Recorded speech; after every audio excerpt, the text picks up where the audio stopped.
ज्ञानको सही मार्ग निर्देशन गर्ने श्रद्धाय गुरुवर्गहरू तथा अन्य अतिथिज्यूहरूलाई म पढ्नुपर्नेबाट स्वीकार होस् न्यानो अभिवादन।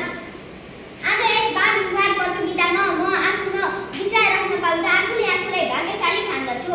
आज यस बाल विभागको विषय सामाजिक सञ्जाल वरदान कि अभिशाप भन्नेमा म विपक्षी तर्फबाट यानि कि सामाजिक सञ्जाल अभिशाप हो भन्ने विषयमा आफ्नो तर्कहरू प्रस्तुत गर्न गइरहेको छु। सभाध्यक्ष महोदयज्यू,